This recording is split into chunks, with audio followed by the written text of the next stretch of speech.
Atiku trying to sandbag me. The Chicago University document showing I was female, not my fault. Tinubu begs US judge. Nigerians, wahala don shele. Tinubu don dey beg o. He don dey beg. Matter don change. Okay? The matter don change level. No be waiting President Bola Ahmed Tinubu thought is happening right now. The cakes don't tough for real. Welcome back to Prospect Channel TV. Thank you for always coming out here. If you are just joining us, please kindly subscribe and don't forget to give us a thumbs up. Thank you. President Bola Tinubu on Monday begged a federal judge in the United States to ignore records that suggested the person who was admitted into Chicago State University in the 1970s was a female, saying his Nigerian political rival Atiku Abubakar was trying to sandbag him in the ongoing case over academic documents. It is established beyond peradventure that it is improper to sandbag one's opponent by raising new matter. In reply, Mr. Tinubu said in a September 11 filing before Judge Jeffrey Gilbert of the United States District Court for the Northern District of Illinois. One of Mr. Tinubu's lawyers in the case, Christopher, entered today's argument on the Nigerian president's behalf. The response seems a last-minute push to downplay tomorrow's hearing by Mr. Gilbert, who had recommended that all parties appear before the court on Tuesday afternoon. Amid strong indications, a ruling was imminent in the matter. Mr. Atiku was asking the court to grant enough subpoenas to compel records and dispositions from Chicago State University amid controversy, Mr. Tinubu's admission and graduation.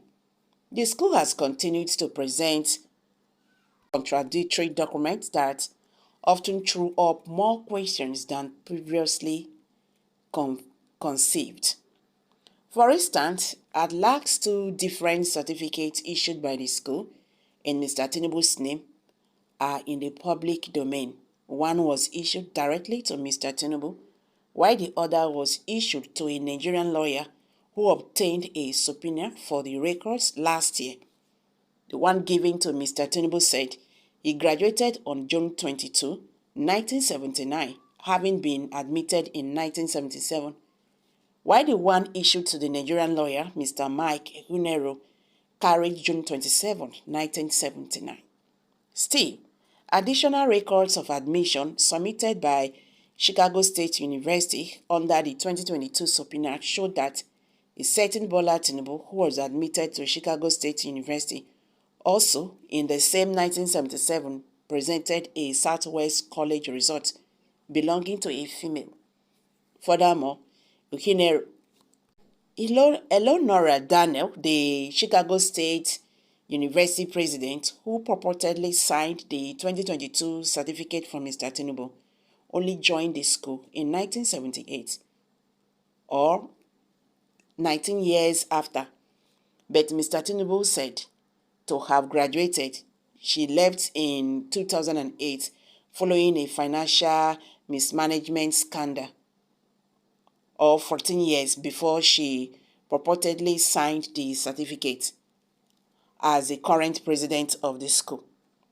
This, among other jarring abnormals in the Chicago State University records, have rendered Mr. Abubakar no choice but to seek full disclosure under the subpoena from the school. His lawyer said the Nigerian politician intends to use the record in his ongoing judiciary challenge to Mr. Tinubu's election earlier this year, arguing that the president's several instances of falsified records should be enough to nullify his eligibility to continue in office. But Mr. Tinubu's lawyers, noting the controversy the Southwest College records generated around Mr. Tinubu's identity, told the court that it was a conspiracy theory and not the fault of the Nigerian leader, without mentioning that the suggestion actually came from Chicago State University record for Mr. Tinubu. The quoted and referenced portion of the Nigerian court's filing parrots consequence theories about President Tinubu, including that the degree from Chicago State University really belongs to a female named Bola Tinubu. But Mr. Tinubu's lawyer said that conspiracy theory is not an assented base for discovery. Mr. Abubakar's attorneys, led by Angela Louis, quickly filed a response to let the judge know that the arguments Mr. Tinubu's lawyers were making should be ignored and the hearing should be allowed to proceed as scheduled.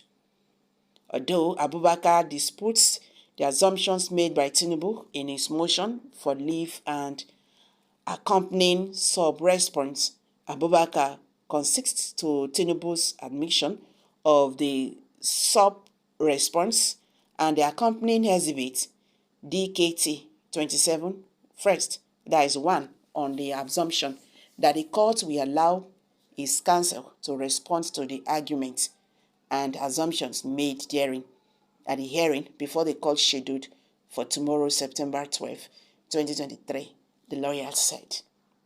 Nigerians, this seems to be a tough one for President Bola Ahmed Tinubu. Well, let's see how things goes. We are still watching. Tomorrow is the day. So guys, let's hear from you. Kindly share your thoughts below.